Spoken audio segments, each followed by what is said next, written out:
आप सबको दीपावली के पावन पर्व की अनेक अनेक शुभकामनाएं।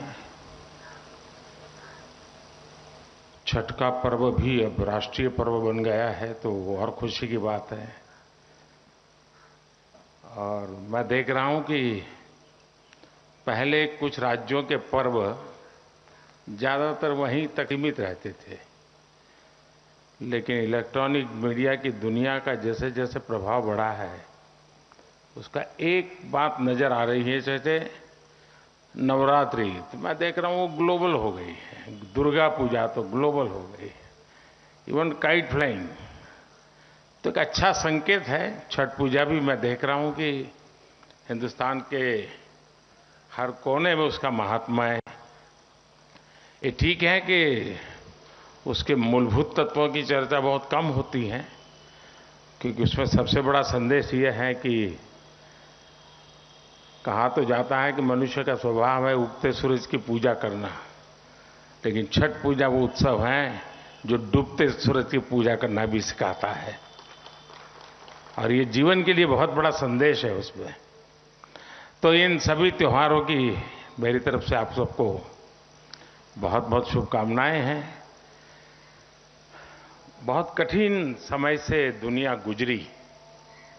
कोविड ने यानी मानव जात के इतिहास में जो बहुत बड़ी चीजें दर्दनाक है उसमें से वो एक कालखंड रहा, और उस कालखंड के कारण हमारी जो व्यवस्थाएं होती हैं, जो नियमितता होती हैं, वो भी खंडित हुई। तो पहले तो मैं जब यहाँ पार्टी का मैं संगठन का काम करता था, 1100 का रोड रहता था, तब भी ऐसे अवसर पर सबसे मिलना हो जाता था। प्रधानमंत्री बनने के बाद भी एक मौका मिलता था, लेकिन वो भी बीच में बहुत बड़ा गैप हो गया। लेकिन मैं देख रहा हूं कि इस बार पूरी तरह वो जो दबाव था कोविड का, पूरी तरह मुक्ति का आनंद इस बार उत्सवों में नजर आया है। सब दूर उत्सव उसी प्रकार से मनाए गए हैं, लेकिन उस कालखंड में हमने कुछ साथियों को भी खोया। मैं व्यक्तिगत रूप से जिन पत्रकार मित्रों को जानता था उनको खोया, कुछ उनके परिवारजनों को खोया, ये भी मेरे पास जानकारी मिली। और जब मैं इन दिनों एक बात मैं जानता नहीं कि आज ऐसा विषय कहना चाहिए कि नहीं कहना चाहिए, लेकिन एक मैं अनुभव कर रहा हूं कि पिछले दिनों छोटी आयु के कुछ पत्रकारों को हमने खोया है। वैसे तो हम लोग दुनिया को पढ़ाते हैं, हम पढ़े लिखे हैं तभी तो पढ़ाते हैं, लेकिन 40 के बाद कम से कम एक रेगुलर मेडिकल चेकअप होना चाहिए। और जैसे हम लोगों की पब्लिक लाइफ है तो आपकी भी उतनी ही गति से पब्लिक लाइफ तनावपूर्ण और आपाधापी की रहती है।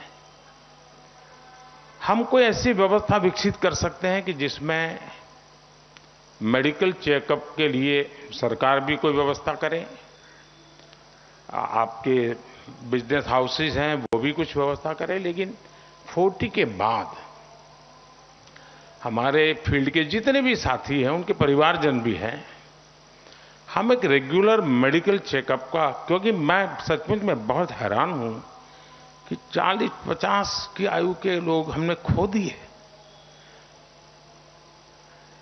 और ये बड़ा ही दर्दनाक था जी। और ये कोविड वाले नहीं, इसके सिवाय भी हमने खोए। तो ये मन को, और जब जिसको जानते हैं, सालों से जानते हैं, कभी मिले नहीं लेकिन देखते हैं, उनकी बातों को सुनते हैं, कभी पढ़ते हैं, तो एक लगाव तो होता ही है, आत्मीय संबंध होता है। और उनका जाना एक जरा मन को पीड़ा देता है। मैं चाहूंगा कि हमारी मीडिया टीम और आपके कुछ लोग मिलकर के इस पर हम कुछ अगर बना सकते हैं तो मुझे खुशी होगी कोई व्यवस्था हम विकसित करें। साथियों, ये माहौल इन दिनों इतना विविधता भरा है और मैंने देखा है कि दीपावली के पर्व में रसोई घर भी बहुत बिजी होता है, भांति भांति की चीजें बनती है। और मैं देख रहा हूं कि इस बार खबरों के रसोई जो है उसमें भी भरपूर मसाला है, क्योंकि 5 राज्य तो आपके हाथ में है ही है। वर्ल्ड कप भी है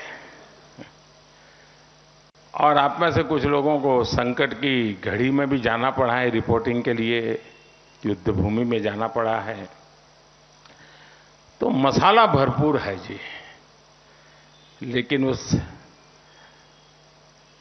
सोशल मीडिया भी एक नया मसालेदार आपको परोसता रहता है, तो उसके कारण आपके जो रिपोर्टर्स हैं उनके लिए मुसीबत बहुत बढ़ गई है। वरना गांव या दूर दरार जिलों में जो रिपोर्टर थे वही आपके लिए अल्टीमेट वर्ड था उनका, क्योंकि उनने जो भेजा तो आप मानते थे यार अपना आदमी है, सही पता होगा। लेकिन उसी समय एक सोशल मीडिया में नजर पड़ता है उस डिस्ट्रिक्ट से खबर आई है, नहीं यार ये नहीं है वो है, तो फिर आप उसको कहते हैं यार तू क्या भेजता है, तो प्रेशर उसका बहुत बढ़ रहा है। और मैंने देखा है कि काफी मीडिया हाउस के लिए एफिशिएंसी इसलिए भी बढ़ रही है कि सोशल मीडिया की मदद से वो डिस्ट्रिक्ट लेवल की चीजों को वेरीफाई कर रहा है। एक बड़ा बदलाव नजर आ रहा है और मुझे पक्का विश्वास है कि ये बदलते हुए खास करके टेक्नोलॉजी की दुनिया है, उसका प्रभाव बहुत तेजी से हमारी सभी व्यवस्थाओं में बढ़ेगा। 2-3 चीजें हैं जिस पर मैं आपकी मदद चाहता हूं और मैं आशा करता हूं कि, और मदद इसलिए चाहता हूं, मदद कोई किसी से इसलिए मांगता है कि जब पता है कि मदद मिलेगी। वो ऐसे ही सोने की जाल कोई पानी में नहीं डालता है, और मैं तो नहीं डालता हूं। और मेरा भरोसा इसलिए है कि स्वच्छता का अभियान जो है उसको जिस प्रकार से मीडिया ने उसको तवज्जो दी, चाहे वो प्रिंट हो चाहे वो इलेक्ट्रॉनिक मीडिया हो, एक प्रकार से उसको हर एक ने अपना काम माना और उसमें कभी पूर्ण विराम नहीं आने दिया। उसको उसमें नए रंग रंग भरते गए, उसमें लगातार उस व्यवस्था को, उस आंदोलन को, उस भावना को प्राणवान बनाया है। और इसके लिए मैं जब भी मौका मिलता है मैं मीडिया जगत का अभिनंदन करता हूं, धन्यवाद करता हूं। लेकिन उसमें मुसीबत ये हुई कि मेरी अपेक्षाएं बढ़ती गई। पहले तो अगर आप ये न करते तो मैं कहता ही नहीं यार इनको क्या कहें, लेकिन अब आप करते हैं तो कहने का मन करता है। 2 चीजें मुझे लगती हैं। एक, आर्टिफिशियल इंटेलिजेंस के कारण और उसमें भी डीप फेक के कारण जो एक नया संकट आ रहा है, भारत का बहुत बड़ा वर्ग ऐसा है कि उसके पास वेरिफिकेशन के लिए या ऑथेंटिफाई करने के लिए कोई उसके पास पैरेलल व्यवस्था नहीं है।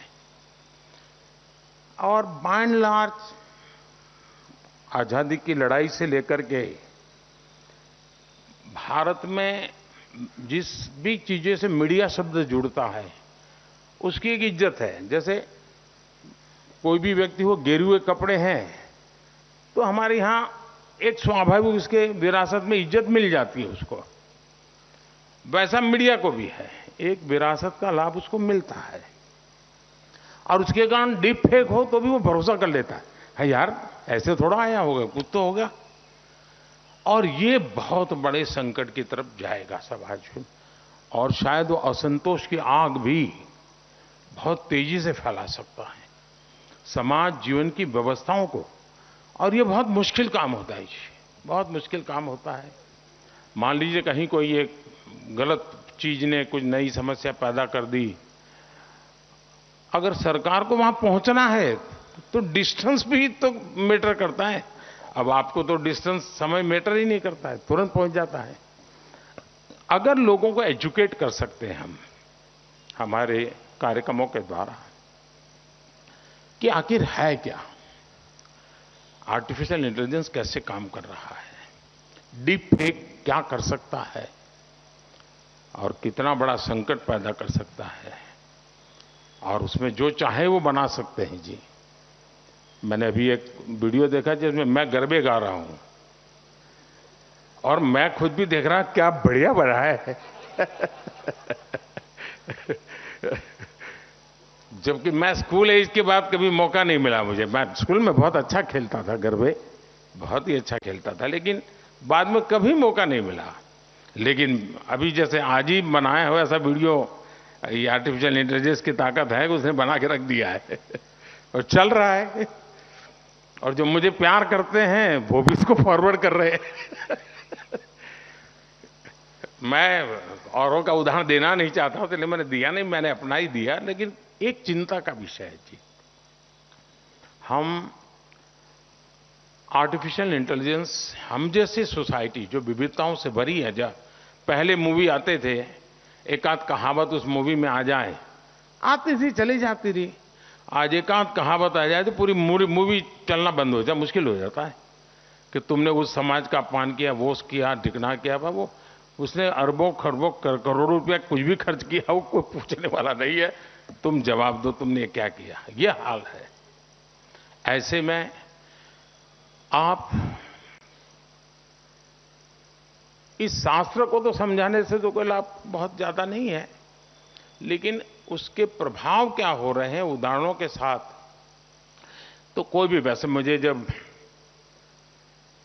इस विषय को आगे बढ़ाने व्यक्ति चैट जीपीटी के लोग मिले थे तो मैंने उनको कहा था कि जैसे सिगरेट पे आता है इट्स कैंसरस, पीना पीना पीना तुम्हारी मर्जी, लेकिन लिखा हुआ रहता है ये हेल्थ के लिए हैजार्ड है, ऐसा लिखा हुआ था। तो मैंने कहा तुम्हारा जो भी चैट जीपीटी का उपयोग करता है या कोई इस प्रकार से एआई का उपयोग करता है, तो वहां एक आना चाहिए, इट्स अ डीप फेक। फिर उसको देखें, आनंद करे, जो करना है करे, लेकिन उस पर आना चाहिए। ऐसा मैंने, उन्होंने कहा साहब मुझे भी बड़ी चिंता है कि ये मैंने कर तो दिया लेकिन कैसे रुकेगा, तो एक बड़ा चिंता का विषय है। दूसरी मेरी एक अपेक्षा है जिसको मैं समझता हूं कि आप जरूर मदद कर सकते हैं। किसी भी समाज में, व्यक्ति में, राष्ट्र जीवन में कुछ पल आते हैं, कुछ कालखंड आता है जो हमें बहुत बड़ी ऊंचाई पर जाने के लिए एक जंप दे देता है। आज मैं जो वैश्विक परिस्थितियां देख रहा हूं, जिस जगह पे मैं हूं, तो मुझे कुछ ज्यादा गहराई में देखने का अवसर मिलता है। मैं समझता हूं शायद ऐसा काल हम लोगों के सामने हम देख पा रहे हैं। हमारा ये कालखंड उस भव्यता की तरफ जाने वाला कालखंड से जुड़ा हुआ है। विकसित भारत की बात ये शब्द नहीं है दोस्तों, ये जमीनी सच्चाई है, पूरी संभावना है। अब जैसे इस बार वोकल फॉर लोकल, आप सबने भी मेरी मदद की। ठीक है, अभी तो लोगों का दिमाग दिए तक रहता है, उनको लगता है वोकल फॉर लोकल मतलब दिया खरीदना। उसको ये मालूम नहीं कि मैं गणेश चतुर्थी में छोटी आंख वाले गणेश जी क्यों लेता हूं और कहां से लेता हूं। हमारे देश के गणेश जी तो छोटी आंख के हो ही नहीं सकते, लेकिन लेता है, पता नहीं उसको। अगर हम वोकल फॉर लोकल इस विषय को जितना बल दिया, और मैं इस छठ पूजा के साथ जोड़ करके हिसाब लगाऊं, तो इस एक वीक में 4.5 लाख करोड़ से ज्यादा का कारोबार हुआ है जी। ये देश के लिए बहुत बड़ी बात होती है जी, और उसमें हर छोटे मोटे व्यक्ति की जिंदगी में कमाई होती है। और मैं इसी ताकत के आधार पर कहता हूं कि हम विकसित भारत की विषय को बहुत सफलतापूर्वक आगे बढ़ा सकते हैं। लेकिन उसके लिए एक विश्वास पैदा करना होता है, सकारात्मक चीजों से लोगों को किसी की वाहवाही करने की जरूरत नहीं है, असत्य को दबाने की जरूरत नहीं है, वो मैं आपसे अपेक्षा भी नहीं करूंगा। लेकिन जो चीजों में सामर्थ्य है, जो देश को आगे बढ़ा सकते हैं, ऐसी चीजों को हम बल दे सकते हैं। और ये भी सही है कि विकास, आर्थिक बाबतें, ये अब केंद्र में रहने वाली हैं आने वाले 25 साल तक, क्योंकि विश्व भी हमारा मूल्यांकन उस बात पर कर रहा है। और इन दिनों जहां हम हैं और जिस प्रकार से बढ़ रहे हैं, विश्व इसको स्वीकार कर रहा है। मैं अभी आपके बीच आया हूं, लेकिन मैं चुनाव के मैदान से नहीं आया, मैं ग्लोबल साउथ समिट में से आया हूं। 130 देशों का ग्लोबल साउथ समिट में होना, ये अपने आप में, मैं मानता हूं, जो आपके यहां जो विदेश मंत्रालय की चीजें देखते होंगे, इनके लगता होगा कि ये बहुत बड़ी बात है। यानी कुछ तो है जिसके कारण ये हो रहा है। हम 2047 विकसित भारत का मिजाज, अब देखिए दांडी यात्रा, भारत का मीडिया का ध्यान बहुत कम गया था। महात्मा गांधी जब दांडी, भारत में उस समय जो भी मीडिया पैदा हुआ था वो सिर्फ आजादी की लड़ाई के लिए पैदा हुआ था, वो अंग्रेजों के खिलाफ जंग के लिए तैयार हुआ था। लेकिन उसके बावजूद भी उसको दांडी यात्रा की ताकत नजर नहीं आई थी। पहली बार जब एक विदेशी पत्रकार ने उसकी स्टोरी की, तो उसने बाद में लोगों को चौकन्ना कर दिया कि ये क्या हो रहा है। वरना लगता यही था कि यार एक छोटे से रूट पर 250 लोग चल रहे हैं और एक चुटकी भर नमक उठा के होना क्या है। लेकिन उस पत्रकार ने लिखा था कि ये कोई बहुत बड़े रिवॉल्यूशन का ये मजबूती है इसमें। और उसके बाद हिंदुस्तान के मीडिया ने भी उस चीज को, और वो एक ऐसा टर्निंग पॉइंट बन गया कि जिसने देश को विश्वास पैदा कर दिया कि अब आजादी लेके रहेंगे। ये अपने आप में बहुत बड़ा, मैं समझता हूं कि कोविड के संकट में दुनिया की तुलना में हमारा जो कुछ भी अचीवमेंट है, उसने भारत के लोगों में विश्वास पैदा किया है, दुनिया में भी पैदा किया है कि भारत अब रुकने वाला नहीं है। आप कैसे मदद कर सकते हैं, लोगों को कैसे मोटिवेट कर सकते हैं, आगे बढ़ने के सपने। अब जैसे 13.5 करोड़ लोगों का 5 साल में गरीबी से बाहर आना, वो तो एक विषय है। लेकिन इतने परिवार जब न्यू मिडिल क्लास बनते हैं तो उसके एस्पिरेशन का लेवल अपर मिडिल क्लास का होता है। वो भी चाहते हैं मेरे घर में टीवी आ जाए, वो भी चाहता है अब पंखा नहीं एसी आ जाए, वो भी चाहता है चेयर नहीं सोफा आ जाए। जो उसके एस्पिरेशन है वो किसी की बराबरी में बैठने के होते हैं। वो चाहता है वो घर के बाहर साइकिल नहीं, अब घर के बाहर गाड़ी खड़ी होनी चाहिए। यानी ये एक बहुत बड़ा उसका इको इफेक्ट होता है व्यवस्थाओं पर। और वो इसको मैं मानता हूं आज जो इस दिवाली में इतना बड़ा मार्केट, उसके पीछे एक कारण ये एस्पिरेशनल सोसाइटी है जो बहुत तेजी से बराबरी करना चाहती है। और आज उसके जेब में बैंक अकाउंट है, रुपए कार्ड है, रेडी पटरी ठेले वाले लोग, उनको 2 राउंड 3 राउंड बैंक से लोन, सामने से मोबाइल फोन पे मैसेज आता है कि भाई तुम्हारा कारोबार अच्छा है, तुम और लोन ले लो। और एनपीए हार्डली 1%। एक बड़ा इंटरेस्टिंग उदाहरण मैंने कई बार आपने मुझे सुना भी होगा, लेकिन मैं दोबारा उसको रिपीट करना आपका समय ले रहा हूं। मैं मध्य प्रदेश में शहडोल क्षेत्र में गया था। 2 चीजें मुझे बड़ी ही इंस्पायर कर गई। एक तो मेरा कार्यक्रम था, मैं एक आदिवासी गांव में समय बिताना चाहता था, तो मैं शहडोल के पास गया था। तो वहाँ जो विमेन सेल्फ हेल्प ग्रुप है उसकी कुछ बहनों को उन्होंने बुलाया था और कुछ यूथ को बुलाया था, नौजवानों को। जब नौजवानों से मैं मिला तो मैंने पूछा आपका गांव, तो बोले मिनी ब्राजील है। अब मैं इतने साल मध्य प्रदेश में संगठन का काम किया था, मैं मुख्यमंत्री रहा, लेकिन मैंने कभी सुना नहीं था। तो मेरा कान सतर्क हो गया। मैंने कहा कि मिनी ब्राजील क्या है? बोले साहब हमारे हर गली में फुटबॉल क्लब है, और बोले हमारे यहाँ, और एक कोई मुस्लिम सज्जन थे, नाम मैं भूल गया, वे पहले खेलते थे, फिर शायद उनको फिजिकल प्रॉब्लम हुआ, फिर वो कोच के रूप में काम करे, वो उस गांव के थे। उन्होंने इसको एक मिशन मोड में लिया और परिणाम ये मुझे बता रहे थे कि साहब हमारे कुछ घर ऐसे हैं जहां की 4-4 पीढ़ी के लोग फुटबॉल के नेशनल प्लेयर रहे हैं। और बोले हमारे यहाँ गांव में जब फुटबॉल का फेस्टिवल होता है, ईयर में एक बार फेस्टिवल करते हैं, तो अगल बगल के 20,000 लोग तो दर्शक होते हैं। छोटे बच्चे फुटबॉल, 80 साल के बुजुर्ग फुटबॉल। मैंने कहा भाई मानना पड़ेगा, शायद ब्राजील में भी ऐसा नहीं होगा। अब ये हमारे देश की ताकत है। दूसरा, मैं उन महिलाओं को मिला तो मैंने कहा भाई आप लोगों को बुलाया तो यहाँ सिलेक्ट कैसे कर लिया?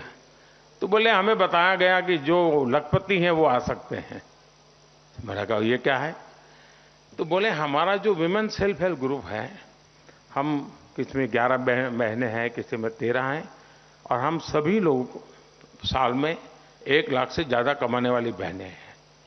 अब ये मेरे लिए बड़ी खुशी की बात थी, और उसी में से मैं इंस्पायर होकर के मैंने भी एक टारगेट तय किया है कि हम 2 करोड़ महिलाएं जो विमेन सेल्फ हेल्प ग्रुप से जुड़ी हैं, 2 करोड़ लखपति महिलाएं बना का काम अचीव करके 2 करोड़ लखपति, ये ड्रीम देखने का इंस्पिरेशन मेरा वहां था।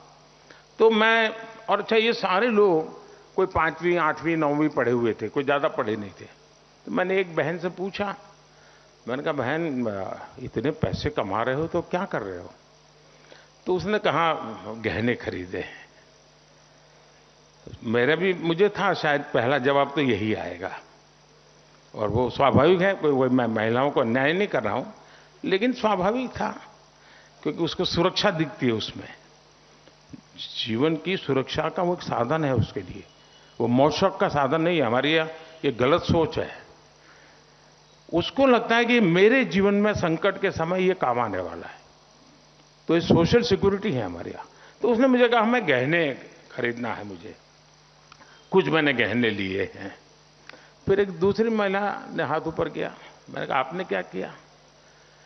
मैंने कहा आप क्या पढ़ी हैं? तो बोले मैं 8वीं या 9वीं कुछ बताया। 30-32 साल की उम्र होगी। बोले मैं लखपति दीदी हूं। मैंने कहा क्या करती हो, क्या किया पैसों का?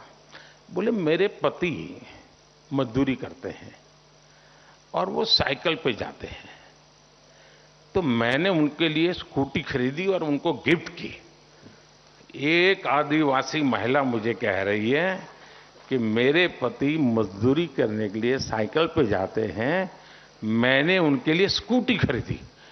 अब मेरे लिए साइकिल और स्कूटी नहीं है, मेरे दिमाग में स्थिर होता है कि मेरा देश की ताकत यहां है। ये एस्पिरेशन जो है ना, ये मिजाज है, वो मेरे देश को बदलेगा। फिर मैंने कहा आगे क्या हुआ उसका?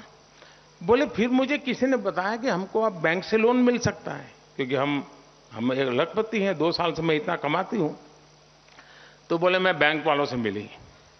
अब मुझे तो कुछ आता नहीं था, लेकिन मुझे किसी ने, स्थानीय सरकार के किसी व्यक्ति ने मदद की। तो बोले मुझे पता चला कि मैं बैंक से लोन ले सकती हूं। तो बोले मैंने सोचा मैं ट्रैक्टर की लोन लूं। मैंने कहा ये हिम्मत कहां से आई तुम्हारी? कहां साइकिल, कहां स्कूटी और कहां ट्रैक्टर? बोले नहीं, बैंक से पैसा मिलता था और मुझे लगता था कि मैं पैसे दे दूंगी वापस। तो बोले मैंने ट्रैक्टर लिया। मैंने ट्रैक्टर मेरे पति को गिफ्ट किया। मेरे पति को मैंने ड्राइविंग सिखाया, और बोले मेरे पति आजकल 8 से 10 गांवों में हैं, ट्रैक्टर से खेत जोतने की मजदूरी करते हैं और बोले 6 महीने के अंदर ट्रैक्टर की मेरी लोन पूरी भरपाई हो जाएगी और मैं आज गर्व से कह सकती हूं कि मेरा परिवार लखपति है। शहडोल के पास एक ट्राइबल गांव का ये मिजाज, एक आदिवासी 30-32 साल की बेटी के मन में ये कॉन्फिडेंस, ये मुझे कहता है कि देश 2047 में विकसित होकर के रह सकता है अगर हम सबकी ताकत लग जाए। और ये कोई किसी पार्टी का एजेंडा नहीं है, भले आज कार्यक्रम इस पार्टी के स्थान पर है, लेकिन पार्टी का कार्यक्रम नहीं है, देश का है। और मुझे इसमें आपकी मदद चाहिए। अब उसमें कैसे, जैसे मान लीजिए आप ही तय करेंगे भाई 10 ऐसे शहर देश में, वो आपके बहुत बड़े बिजनेस हाउसेज बड़े इवेंट करते हैं, इसी मुद्दे पर इवेंट कि बताइए इस शहर की इकोनॉमी 1 ट्रिलियन कब तक होगी और कैसे हो सकती है, इस शहर की चर्चा करते हैं। इस शहर की 1 ट्रिलियन है, 3 ट्रिलियन कैसे हो सकती है, बताइए। आइए सब विद्वान आइए, बैठिए मेरे साथ चर्चा कीजिए। आप बुलाइए अपने स्टूडियो पर, आप उस समिट कीजिए। 10 सिटी, सिर्फ 10 सिटी पकड़िए साहब, वहां आप 2 साल तक ये मोमेंटम लाइए। कोई न कोई बिजनेस हाउस वहां 1-2 समिट कर लें, हर महीने 2 महीने कोई न कोई समिट हो रहा है और विषय चर्चा में चल रहा है कि भाई इस शहर को मुझे मेरे राज्य का इकोनॉमी का ड्राइविंग इंजन बना देना है। बन जाएगा जी, पक्का बन जाएगा। और इसलिए मुझे जो दूसरी मदद आपसे चाहिए, वो दूसरी मदद मुझे ये चाहिए, और त्योहार में तो कुछ मांग भी सकते हैं जी, और मैं तो ऐसा इंसान हूं जिसको मांगने का पूरा हक है, और इसलिए मैं आपसे मांग रहा हूं कि आप कुछ न कुछ योजना बनाइए। 10 शहर अपनी इकोनॉमी को डबल करने के लिए क्या कर सकते हैं, क्या योजना, और वही ड्राइविंग फोर्स बनने वाला है जी। मुझे पूरी समझ है इन चीजों की। मुझे उस विद्वानों की लिस्ट में तुम्हारा नाम नहीं हो सकता है, लेकिन धरती के आंकड़े निकालोगे तो दिखाई दूंगा कहीं पर दोस्तों, ये पक्का दिखाई दूंगा। और इसी विश्वास के साथ मैं आप सबसे दीपावली की, और मैं गुजराती हूं तो हमारे लिए नया वर्ष होता है, आपको बहुत बहुत शुभकामनाएं देता हूं। आपके उज्जवल भविष्य के लिए, आपके व्यक्तिगत जीवन में भी इच्छित सारी सिद्धियां आपको प्राप्त हो, आपके परिवारजन को भी सुख शांति समृद्धि और उससे भी बड़ा संतोष मिले, इसी एक भावना के साथ आप सब आए। मैं आपका हृदय से आभार व्यक्त करता हूं। बहुत बहुत धन्यवाद।